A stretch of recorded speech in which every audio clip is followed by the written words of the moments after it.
Kaithal double murder और कानून व्यवस्था मौन क्यों। हरियाणा के कैथल जिले से दिल दहला देने वाली घटना सामने आई है, जहां नाबालिगों ने ही नाबालिगों की जान ले ली और उसके बाद ऐसे स्कूल चले गए जैसे कुछ हुआ ही ना हो। बरेट्टा गांव के दो किशोर 15 वर्ष का प्रिंस और 16 साल का अरमान, जिसके परिवार वालों ने उन्हें छेड़खानी करने से रोकने की कोशिश की, अब वो इस दुनिया में नहीं है। हत्या के बाद उनके शव एक नहर के किनारे मिले, गले पर तेजधार हथियार से निशान और दिलों पर सवालों की अब धार है। हत्या के बाद स्कूल ऐसे चले गए जैसे मानो कुछ हुआ ही नहीं। जी हाँ, हत्या करने वाले नाबालिग भी 7 जिनकी गिरफ्तारी हो चुकी है और 2 की तलाश अभी भी जारी है।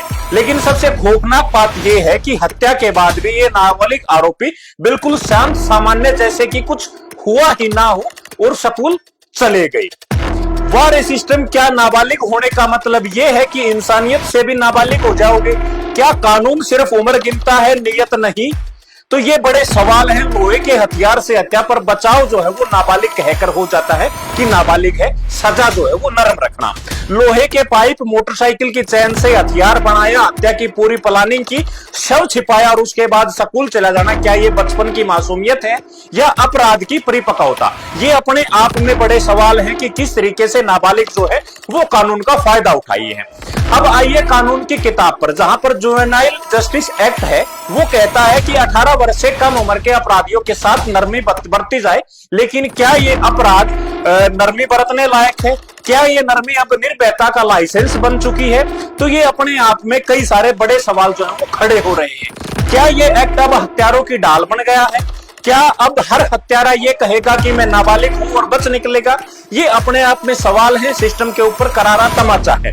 प्रिंस और अरमान, जिनकी उम्र 15 और 16 साल थी, चीखें अब सुनाई नहीं देंगी, लेकिन उनकी बहनों की चिस्कियां, मां की बेहोशी और एक चाचा की टूटी आवाज ये सवाल जरूर पूछ रही है, क्या क्या इंसाफ की भी कोई उम्र होती है? ये अपने आप में एक बड़ा सवाल है। अगर आज हम नहीं बोले तो कल किसी और का, किसी और गांव का बच्चा, आपका या हमारा बच्चा जो है वो स्कूल की ड्रेस पहनकर हत्या करके आएगा और कानून कहेगा अभी तो ये बच्चा है, इसके साथ नरमी बरती जाएगी। ये अपने आप के बड़े सवाल हैं। लेकिन अब समय आ गया है कि इस कानून पर पुनर्विचार हो, क्योंकि मासूमियत की आड़ में अपराध पलता है और वहीं पर इंसाफ मरता है। आपको अगर इस बारे में आप लोग क्या सोचते हैं, पहले वो हमें बताएं। क्या नाबालिग अपराधियों के लिए अब कड़े कानून की जरूरत है? ये बड़ा सवाल है।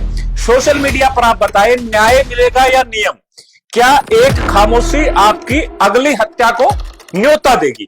अपने आप में ये बड़े सवाल हैं। अगर हरियाणा की बात करें तो हिसार जेल को तोड़कर फरार हुए अपराधी आज पूरे हरियाणा ने उत्तर भारत की नाकों में दम कर रखा है।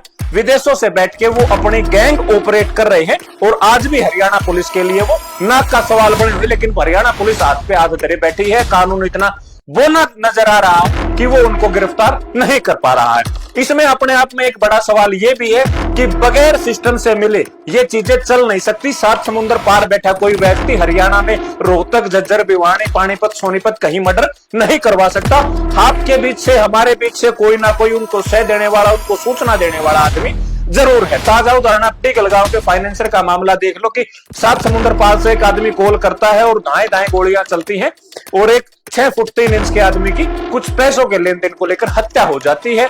हत्यारे गिरफ्तार है, लेकिन मास्टरमाइंड आज भी पुलिस की पहुंच से दूर है। कहते हैं, आपने सुना है कि कानून के हाथ लंबे होते हैं, लेकिन इतने लंबे भी नहीं है। अगर इतने लंबे कानून के हाथ होते तो आज के दिन हर दूसरे तीसरे दिन खबर ये आती है कि फला जगह पुलिस वाला 1 लाख रुपए रिश्वत लेता मिला है और उसको गिरफ्तार कर लिया जाता। तो वहां कानून के हाथ कहां जाते हैं? हालांकि गिरफ्तारियां वहां भी कानून करता है, लेकिन सवाल छूट जाता है।